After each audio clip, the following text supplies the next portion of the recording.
Данным роликом я хочу вас смотивировать, тому, чтобы вы думали. Добиться качества работы с таким освещением, наверное, просто нереально. Года 3 вообще практически не работает битками. Те же самые приборы, которые массаживают растянутый металл. Как без них можно сейчас работать? Всем привет, меня зовут Игорь Пивень, я директор компании Pivень Service. Сегодня я хочу поговорить об обучении, и мое видео будет касаться больше тех людей, которые думают о том, учиться или не учиться удалению вмятин без покраски. Сегодня я вам докажу, что Таврия круче Мерседеса. Вы это поверили?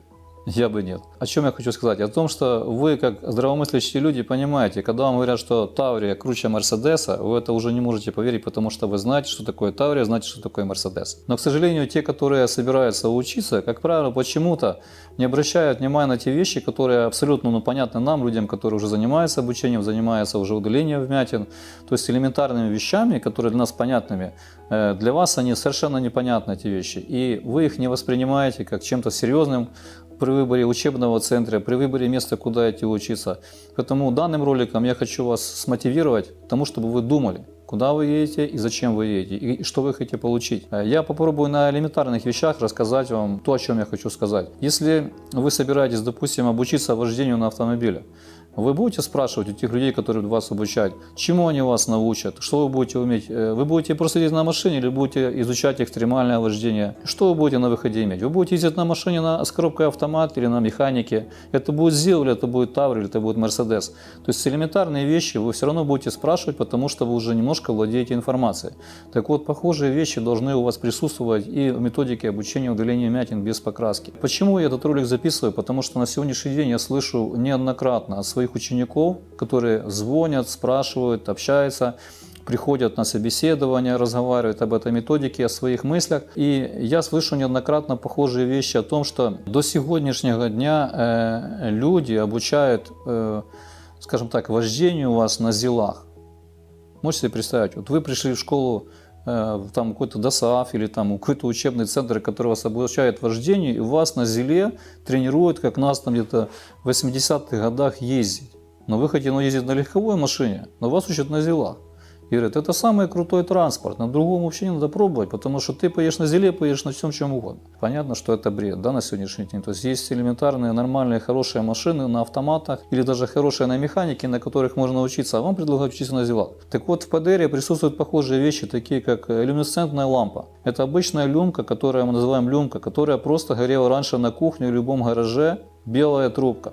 В нее на сегодняшний день люди еще некоторые учат и работают, и делают вмятины. То есть я считаю, что честно, это просто вчерашний день, это просто каменный век, это ЗИЛ. На сегодняшний день добиться качества работы с таким освещением, наверное, просто нереально. Если кто-то может это оспорить, доказать свои работы, которые он делает в эту люмку, что они обладают высочайшим качеством, я не видел таких работ, которые можно в эту люмку. Я работал в похожей лампе. Я знаю, о чем я говорю. Допустим, я, может быть, не авторитет для вас, как человек, который это рассказывает. Я вас призываю обратиться к тем людям, которые имеют более, может быть, высокий статус на мировой арене, чем чемпионам, которые побеждают эти олимпиады, которые проходят, участвуют в международных выставках. Приедьте в Германию, посмотрите на выставку, которая проходит в Ротербурге на Фульде. Это соревнования мирового масштаба, где приезжают люди со всего мира участвовать в этих соревнованиях по удалению вмятин без покраски. Первый раз, когда я там был, наверное, где-то 4 года назад, я увидел только одного человека, из примерно 50 человек, которые участвовали, который вышел работать с люминесцентной трубкой. Один из 50 примерно человек. Все остальные работают на LED-освещение. LED-освещение – это лампа, которая работает на светодиодах. Это совершенно другой источник света, совершенно другой уровень работы. Первое, к чему призываю, хотя бы вот это вот элементарное, это фундаментальная на самом деле вещь – это свет. Это самое главное, можно сказать, с чего начинается вся работа, это с правильного понимания света. А свет открывается очень долго, некоторым даже после обучения открывается в течение года. То есть это не то, чтобы сейчас сразу увидел и все понял. Такое бывает очень редко и крайне редко, скажем так. В основном мастера созревают постепенно, они сразу даже не могут понять всей ценности этого света, поэтому наша цель в учебном центре научить им правильно смотреть на свет. И вот я вас призываю, чтобы вы хотя бы в этом элементарном уже склонялись к тому учебному центру. Не говорю, можешь ехать ко мне, едьте куда угодно, это ваш выбор. Тем более люди, которые нас смотрят, находятся в разных странах. Не только в Украине, там они в России, в Беларуси, где угодно. И у вас у всех есть учебный учебные центры, наверное, в любой стране. И обратите внимание, куда вы едете, к кому вы едете. Если вам предлагают освещение люминесцентная трубка и в ней работать, это просто каменный век. На сегодняшний день, я считаю, однозначно, эта методика устарела. Это мое личное мнение. Кто-то может с этим не соглашаться, это ваше право. Вы вправе делать так, как вы считаете нужным. Я считаю, что Mercedes круче Таврии. Если вы считаете, что это не так, докажите мне. Чем она круче? Тем, что она маленькая, дешевая и берет немного бензина? Больше ничем, не знаю.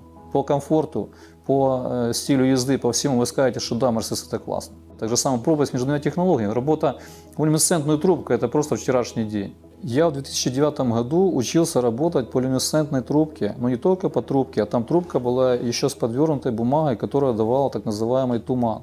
Люди, которые работают просто по трубке, это просто вообще, я не знаю, ну это честно, это каменный век. Поэтому я вас от этого вас предостерегаю, знаете, как вот, ну не лезьте туда, это просто ничего хорошего там не будет на выходе. Да, вам могут рассказать там какие-то вещи, которые будут полезны при работе с другим уже правильным освещением, но это будет не тот фундамент вообще, на котором все строится. Кроме того, хотелось бы сказать о том, что на сегодняшний день существуют совершенно новые техники, которые поменяли вообще мышление, скажем так, мастеров ПДР. Я сравниваю себя, человека, который учился, грубо скажем, 11 лет назад, то опять же между нами просто пропасть.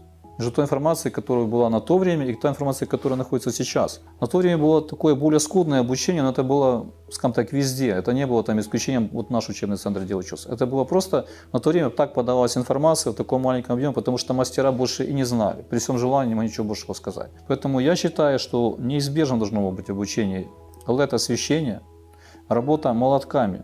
На сегодняшний день вот мы все знаем, что есть нокдауны, так называемые, биточки, как их называют, то есть каждый по-своему называет, которыми осаживают на машине неровности. Года 3 вообще практически не работают битками. Вот такого типа блендинговые молотки, которые работают с насадками, для того, чтобы работать с машиной. Это скорость, это совершенно другой уровень работы. То есть я работал без таких молотков, работал с нокдауном и обычным молотком. У меня было там лет 6 стажа работы с такими приборами. Сейчас это совершенно другой уровень с этими молотками. Если вам этого не дают, я считаю, то нечего идти вообще. Поэтому если не знаешь, что такое блендинг, если не понимают, как работать молотками, то можно просто не ехать. Ну, мой совет просто. Вы можете ехать опять же куда угодно, поймите правильно. Это ваш выбор. Выбор всегда будет за вами. Но мой вам совет подумать перед тем, как ехать, куда и зачем. У вас нет денег, допустим, оплатить за, может быть, большее, какое-то лучшее обучение. Пройдите в этом учебном центре меньший курс, может быть, но получите правильную информацию. Это вот краеугольные камни, то, о чем я говорю. Система, допустим, скоростного ремонта, то, которую вот мы конкретно в нашем учебном центре, допустим, предлагаем, это тоже своеобразная фишка. Я сейчас говорю как бы о своем учебном центре, но это тоже та ступень, без которой нереально практически делать сложные повреждения. Вот ну, просто невозможно. Те же самые приборы, которые, допустим, осаживают растянутый металл. Как без них можно сейчас работать? Если вам этом не рассказывают, вам это не показывают, ну вы просто находитесь уже на несколько ступеней ниже тех мастеров, которые проходят обучение у нормальных людей. Поэтому я вас призываю думать. То, что мы делаем редко, именно когда касается просто таких наших серьезных инвестиций в профессию, которая может в корне изменить вашу жизнь. Причем просто с ног на голову. Вот изменить в плане доходности бизнеса, получить хорошую, интересную работу. Да, это не скоро происходит, это не происходит за день, это происходит за годы.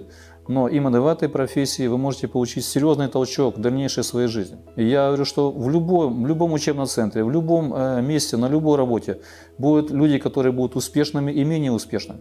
В этой профессии можно стать относительно успешным человеком, с небольшими инвестициями добиться своего какого-то хорошего результата в обучении и в дальнейшем жизненном пути. Ну, для жителей, допустим, Украины это не маленькие деньги, которые стоят обучения. Для иностранцев это очень маленькие деньги. Поэтому для них это может быть незначимое какое-то событие.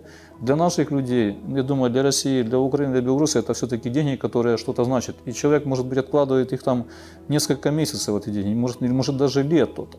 И рискует потерять все, и взамен не получить ничего. Хотя в любом месте будут, в любом случае, скажем так, будут какие-то жертвы, будут люди, которые не научатся, люди будут, которые научатся и будут успешно это делать. Это как в любом классе. Я всегда привожу пример, мы все учились в школе. Кто-то учился на 5, кто-то учился на 4, кто-то учился на 3, кто-то на 2. Всегда были двоечники, всегда были отличники. Преподаватель стоит один перед всеми. Все остальное это ваше личное желание, стремление, таланты, которые вам Богом данные. Вот, воплощаются в вашей жизни. Я желаю всем тем, кто хочет вступить на этот путь, успехов и всего наилучшего.